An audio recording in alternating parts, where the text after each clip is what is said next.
What's up guys, Mickle here, and in this video, I want to talk about two amendments being brought to the XRP ledger right now that are going to completely change the XRP ecosystem going forward. Not only do I think these are going to be huge for XRP holders and the projects building on the XRP ledger, but it's going to completely change Ripple's business model going forward. In this video, I want to talk about that, as well as a brand new court case that the SEC is now losing horrifically. Guys, we have seen the SEC lose case after case, but this might be one of their most embarrassing losses yet. Make sure to stick around for that. It's absolutely shocking. Last of all, at the end of the video, we're going to get into Bitcoin price action, XRP price action, institutional flows that I believe signal 2024 is going to be a massive year for cryptocurrencies. Like always, your support means so much to this channel. If you enjoyed these videos, make sure to take a quick second to like this video and subscribe to my channel. It's really going to help me out so much. Also, if you ever need a good place to buy some XRP, make sure to check out my favorite exchange Uphold down in the description of this video. With that said, though, let's jump right into it, and I hope you guys enjoy the content. So guys, I know I say it at the beginning of every video, but if you haven't subscribed yet, please do so. I'm so close to 50K subscribers. I would love to get there. So thank you so much to everyone who does that, and thank you so much to everyone who's been subscribed forever. Let's jump into it though, and I quickly want to talk about some amendments coming to the XRP ledger right now that I believe are going to change the ecosystem forever. So to start off, and we've already talked about this a lot on the channel, but we are seeing clawbacks in the process of being passed right now. Clawbacks have already passed the 80% consensus they needed to in order to be passed on the XRP ledger. Now we're just waiting for February 8th in order for these clawbacks to actually be implemented. But as I have talked about, I believe clawbacks are going to be absolutely critical for institutions to issue their own deposits and assets on the XRP ledger. Institutions, especially in the United States, are subject to very intense regulation. Institutions cannot simply tell regulators, hey, sorry, these assets were used to fund illicit activity and we can't do anything about it.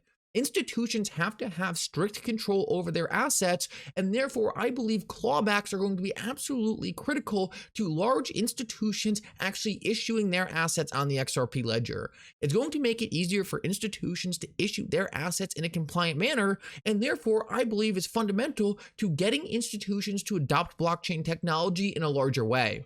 Now, I want to compound that with the automated market maker, another amendment that is about to pass. The automated market maker is at 74% consensus right now. It needs to get over 80% consensus, but what we know is there are validators that have already signaled they are ready to vote yes, and we're likely going to be above 80% very soon. So what do I think the automated market maker is going to do? Well, first of all, I believe the automated market maker is going to help expand the XRP ledger's DeFi ecosystem. Right now, the XRP ledger really doesn't have a DeFi ecosystem, and DeFi has been one of the killer apps for crypto. I believe the XRP ledger has a legitimate chance to become institutional DeFi that just works right, DeFi that institutions will actually want to adopt. Retail will adopt it too, but to get the institutions there right, it needs to be a really good product.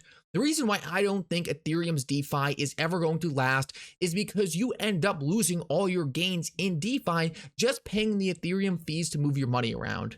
If you have ever tried to pull money out of an Ethereum pool, it's essentially an $80 process going through all the fees. This is never going to fly in the future financial system.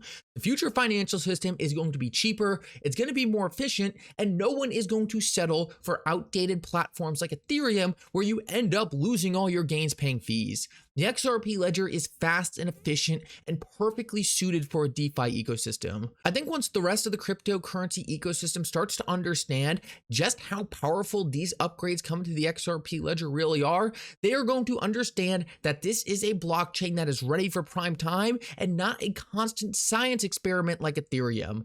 The other thing the automated market maker is going to bring that I believe is huge is a new way to transfer assets from one another on the XRP ledger. And I actually think this is going to tie perfectly back into clawbacks when it comes to Ripple's ODL product. As I said earlier, clawbacks are going to allow institutions to issue their assets on the XRP ledger. The automated market maker is going to allow pools of assets to be created to create liquidity between one another. Guys, combining the ability for institutions to now issue their assets on the XRP ledger in a more compliant manner, while also allowing them to create deep pools of liquidity between those assets, is going to create a new version of Ripple's ODL product that is exponentially more efficient. The biggest issue with Ripple's ODL product right now is it involves centralized exchanges that charge exorbitant fees. But if you could take the centralized exchanges out of the equation by giving banks the ability to issue their own assets on the XRP ledger and then create liquidity between those assets via an automated market maker, you have an ODL process to transfer value from one place to one another and to swap assets for one another in a fast and efficient way. This is going to be completely transformed via the combination of the automated market makers and clawbacks, and it's going to be exponentially better than the system Ripple has already set up.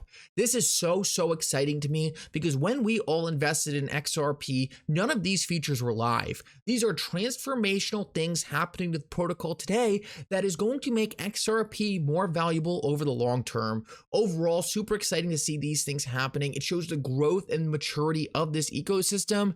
This is one of the biggest things the XRP ledger has lacked for a while, a thriving DeFi ecosystem. And what I think we're seeing right now, right, is the automated market makers providing the new DeFi ecosystem and the clawbacks giving institutions the ability and the safety to actually come into this ecosystem in a way that works for them. I want to move on now and quickly talk about a new case that the SEC is losing bad, because this is actually hilarious and really shows off the incompetence of the agency, and this is in the Debtbox case. Now, I haven't followed this case too closely, but one thing I do know is the SEC was essentially egregiously lying to the court in order to try to get things in their favor. Now, the SEC lied to the court in the Ripple case, we all saw it, but from my understanding, the SEC was over the top in this case. And now essentially what is happening is the Debtbox lawyers are trying to tell the judge, hey, the SEC needs to be sanctioned because their behavior here, right, is completely out of line. Well, the SEC just today actually filed their reply to Debtbox saying that the SEC should be sanctioned, and now the SEC is saying, okay, we're just going to drop the case because we don't want to deal with this anymore. This is one of the most embarrassing things I have ever seen from the SEC. The SEC lied to the court, the SEC got caught, and now the SEC is running away from the case because they're worried there might be repercussions for their atrocious actions. You cannot make this stuff up. It is absolutely shocking that this is a government regulator that's literally attacking its constituents and breaking the rules that they're supposed to follow in order to try to win cases rather than pursue the cases with a faithful allegiance to the law. This is absolutely shocking. I cannot believe the SEC's response is to say, oh, just forget about all the atrocious things we just did. We'll just drop the case and it will all go away. Absolutely despicable behavior by the SEC here. But the good news is the Debtbox lawyers can actually say, no, we don't want this case dropped. We want the SEC to be sanctioned.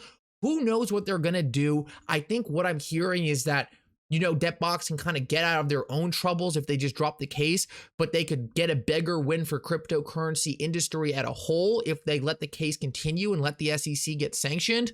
So it's going to be a tough call for Debtbox here, but I think the more important thing we need to be paying attention to is that the SEC is just outright lying now to the courts because they can't get a win based on the merits. The SEC doesn't have any case law to support their positions, so now they're just going out blatantly lying to the courts, and if they get caught saying, okay, you know, we'll just move on to the next case. Total embarrassment right here. I cannot believe this. This is shocking from a government regulator. And I want to finish this video off, just talk about institutional funds coming into the cryptocurrency industry and what I think it could do for price. So what we are seeing today is today was the first day we actually saw the buying volume from all the new ETFs being issued outweigh the selling volume from GBTC. Super exciting stuff here because this means now all the ETF volume in the foreseeable future will likely be buy volume, which is going to be long-term buy volume, bringing new customers into the cryptocurrency ecosystem and pulling Bitcoin off the spot market. I believe this is absolutely massive for 2024 being a bullish year for crypto because we're essentially onboarding new customers every single day, and it's not retail onboarding new customers, it's BlackRock, Fidelity, all the biggest institutions out there.